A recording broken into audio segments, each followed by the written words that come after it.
Welcome to my channel Bhavani ఇంటి విలువలు.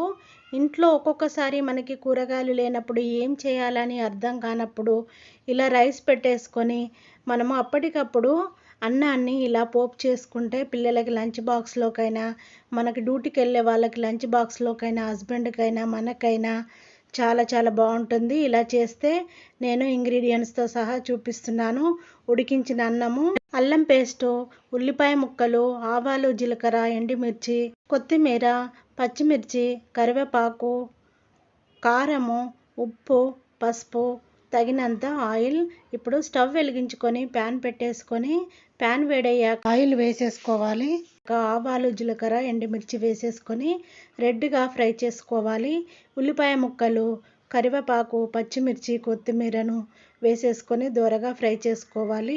1 spoon వరకు అల్లం వెల్లిగడ్డ పేస్ట్ని వేసేసుకొని ఫ్రై చేసుకోవాలి. అందులో పసుపు, ఉప్పు, కారము వేసేసుకొని దోరగా ఫ్రై చేసుకోవాలి. మంచి అరోమా వస్తుంది. ఇప్పుడు ఉడికించిన అన్నాన్ని అంతా ఫ్రై చేసుకోవాలి. కొంతమంది ఏం చేస్తారంటే వైట్ అన్నంలోనే కారం పొడి, ఉప్పు వేసి కలిపి తర్వాత పోపు వేస్తారు. అలా వేయకుండా ఇలా వేసుకొని చూడండి, చాలా చాలా టేస్ట్గా ఉంటుంది. ఒక 10 మినిట్స్ వరకు అన్నాన్ని అంతా ఫ్రై చేసుకోవాలి. తర్వాత కొత్తిమీరని వేసుకొని మళ్ళీ ఒక 2 మినిట్స్ వరకు ఫ్రై చేసుకోవాలి. అన్నం చూడండి ఎంత బాగా కనబడుతుందో. ఫ్రైడ్ రైస్ కూడా పనిచేయదు, అంత టేస్ట్గా ఉంటుంది. మనకు ఫీవర్ వచ్చినప్పుడు కానీ ఇలా చేసుకొని తింటే చాలా చాలా టేస్ట్గా ఉంటుంది. జలుబు అయినప్పుడు, ఫీవర్ వచ్చినప్పుడు ఇలా చేసుకొని తింటే చాలా టేస్ట్గా ఉంటుంది.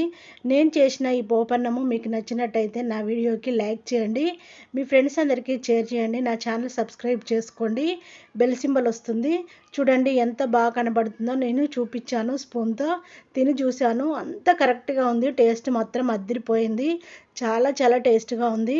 నా వీడియో చూసిన వెంటనే మీకు కూరగాయలు లేకపోయినా, నోటికి రుచి లేకపోయినా అప్పుడప్పుడు ఇలా చేసుకోండి, చాలా చాలా బాగుంటుంది. లంచ్ బాక్స్లో కూడా చాలా చాలా టేస్ట్గా ఉంటుంది.